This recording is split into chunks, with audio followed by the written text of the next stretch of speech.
Di Kebayoran Lama Jakarta Selatan membawa uang tunai 90 juta rupiah yang diduga ini merupakan hasil mengemisnya.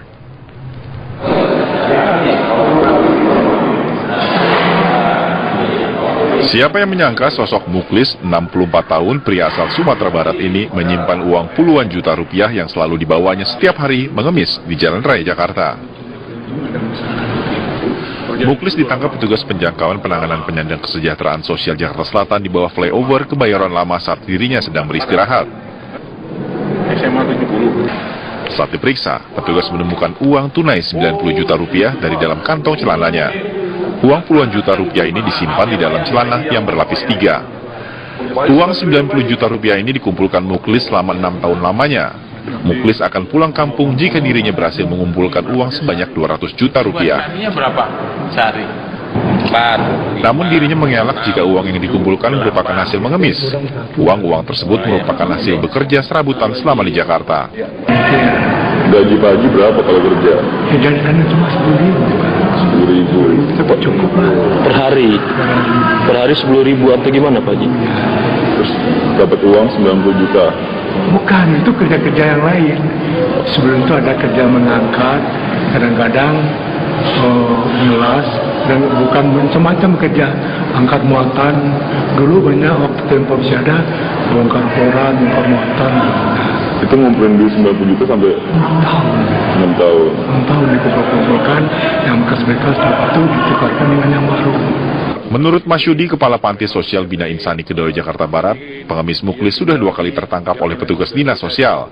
Pada tahun 2015, Muklis ditangkap dan memiliki uang 4 juta rupiah, dan kemudian Muklis ditangkap kembali kemarin dan memiliki uang 90 juta rupiah. Pak Haji Muklis ini sebenarnya yang kedua nih ya. Yang kedua, yang pertama itu pada tanggal 31 Agustus 2015.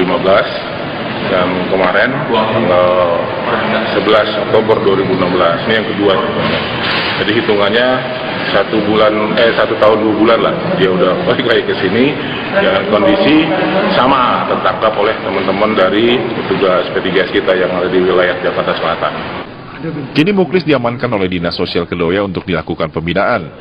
Meski sudah di dalam panti, Muklis tidak ingin uang puluhan juta rupiah miliknya dititipkan ke panti sosial. Dari Jakarta, Ong Suhirman, TV One mengabarkan. Mesum di apartemen Gateway. Petugas langsung menuju unit apartemen yang digunakan polisi penyamar untuk menyewa Asari dan Nursari. Rekaman ini diabadikan oleh salah satu anggota Polsek Pesanggerahan. Ketika digerebek, pasangan mesum ini tengah melakukan pertunjukan seks di hadapan polisi yang menyamar. Mereka tak bisa mengelak dari perbuatan tidak senonohnya. Dari penggerebekan ini, petugas menyita uang tunai 1 juta rupiah, alat kontrasepsi, serta telepon genggam pelaku.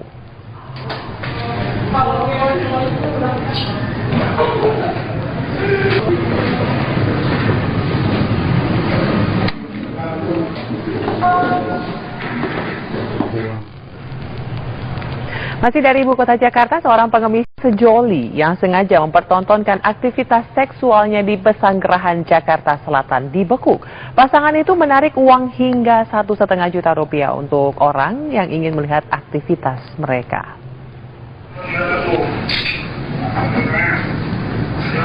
Asari dan Nursari mencari uang dengan cara yang tidak wajar, bahkan melanggar aturan. Polisi menangkap pasangan kekasih ini karena mempertontonkan adegan seksualnya. Menurut pihak berwenang, kepada orang yang ingin menyaksikan kegiatan ranjangnya, Asari dan Nursari memasang tarif hingga 1,5 juta rupiah. Bila uang ditambah, mereka bahkan bersedia berhubungan badan dengan penyewanya. Untuk mempromosikan pertunjukan seksnya, pasangan ini menggunakan media percakapan. Mereka menawarkan lewat online, yaitu lewat WhatsApp atau WeChat ya, kemudian lewat BBM, lewat WhatsApp, seperti itu. Jadi menawarkan dilakukan operatornya adalah oleh pasangan lakinya. Hubungan sendiri Pak? Ya, hubungan sendiri itu suami istri atau bukan, mereka kekasih ya, sepasang pacar. Tarif yang dikenakan untuk 1 kali pertunjukan itu berapa? Tergantung mereka deal ya setelah di lokasi. bisa dari yang mungkin yang paling tinggi lah 1 juta, melihat 600, 1,5, tergantung bagaimana actionnya nanti. Itu mereka di lokasi di satu ruangan ya terjadilah negonya seperti itu. Untuk menangkap pasangan ini, polisi menyamar sebagai penyewa. Para tersangka digerebek saat beraksi. Asari dan Nursari akan dijerat dengan pasal tentang pornografi dengan ancaman pidana hingga 10 tahun penjara. Dari Jakarta, Robin Freddy, TV One mengabarkan. Kenaikan tarif tol Profesor Dr. Sudiatmo pada tanggal 14 Oktober 2016 tepat pukul 00 waktu Indonesia bagian Barat.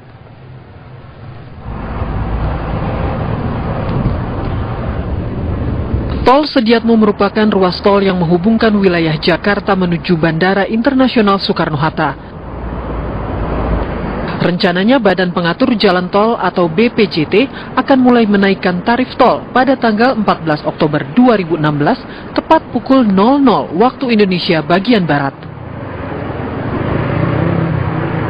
Ruas tol dengan panjang 14,3 km ini merupakan jalur utama yang dilalui pengendara setiap harinya jika akan menuju ke Bandara Suta. Rencana kenaikan tarif ini juga menimbulkan tanggapan yang beragam dari para pengendara. Selain itu, tidak semua pengendara mengetahui rencana kenaikan tarif jalur tol Sudiatmo ini. Kalau misalnya naik nanti sih setuju atau tidak, Pak? Boleh aja sih, asal jalannya diperbaikin sama fasilitas yang lain itu biar lebih bagus pelayanan apa gitu. Tapi sekarang ini tolnya aja pelayanannya masih macet, segala macamnya fasilitasnya juga kurang. Kayaknya masih perlu pertimbangan. Lalu yang diharapkan apa nih? Yang diharapkan kalau misalkan naik, korelasinya adalah jalanannya tetap lancar, bisa lancar. Pemirsa, Badan Pengatur Jalan Tol rencananya akan menaikkan tarif tol Sudiatmo yang menghubungkan jalan dari wilayah Jakarta menuju ke Bandara Soekarno-Hatta. Kenaikan ini akan berkisar dari 500 hingga Rp1.000. Semula rencana kenaikan ini akan dimulai pada pukul 00 tanggal 13 Oktober tahun 2016, namun diundur menurut informasi yang kami dapatkan hingga pukul 00 tanggal 14 Oktober tahun 2016. Menurut warga, kenaikan ini harus berbanding sama dengan peningkatan fasilitas di sepanjang ruas tol yang ada. Dari Tangerang, Yesika Daryanto, Wahyudin Justin, TV One mengabarkan. Tahunnya bersama anak yatim, bakal calon wagub lain Sandiaga Uno menemui Putri Proklamator Rahmawati Soekarno Putri.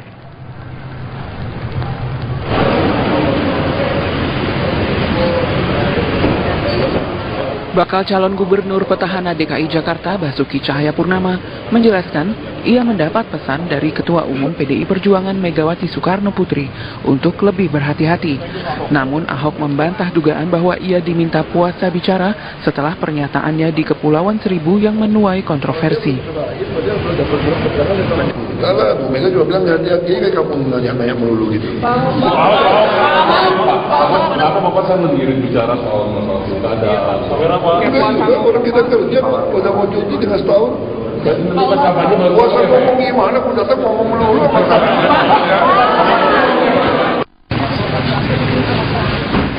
Bakal calon wakil gubernur DKI Jakarta Sandiaga Uno berkunjung ke rumah Putri Proklamator Soekarno, Rahmawati Soekarno Putri. Pembicaraan mereka meliputi tata kelola untuk Jakarta yang lebih baik. Dan banyak sekali yang kita diskusikan tadi mengenai bagaimana membangun Jakarta yang lebih baik lagi, lebih berpihak kepada wong cilik, kepada rakyat kecil, terutama masalah lapangan pekerjaan yang semakin sulit didapat dan juga kebutuhan hidup, biaya hidup yang semakin mengakibatkan warga Jakarta semakin kesulitan untuk bisa bertahan hidup di Jakarta. Rahma mengimbau masyarakat DKI Jakarta untuk membuka mata dalam memilih pemimpin. Untuk ke depan, saya mengimbau mulai sekarang juga agar warga DKI memakai akal sehat untuk memilih pemimpin yang amanah dan pro wong cilik. Bakal calon wakil gubernur DKI Jakarta Silviana Murni berkumpul dengan anak-anak yatim dan kaum duafa di Masjid Jami Al-Munawaroh, Cengkareng. Silvi memperingati hari ulang tahunnya yang jatuh pada 11 Oktober lalu. Ya kan artinya kan saya memang punya kewajiban atau punya hak lah sampai dengan nanti penentuan sebagai calon untuk mendeklarasikan diri. Nah, itulah juga saya sekaligus tetap terima majelis saya yang dulu kalau saya waktu sekolah dan setelah mampir, kita juga mampir ketemu dengan Bapak Hati, ada orang tua kita yang saya perlu sekali. Selain mengikuti pengajian, Silvi memberikan santunan kepada anak-anak yatim dan kaum duafa, serta memberikan tauziah kepada jamaah. Dari Jakarta, Tim TV One mengabarkan. Ketua DPD baru pengganti Irman Gusman siang tadi dilantik. Muhammad Saleh asal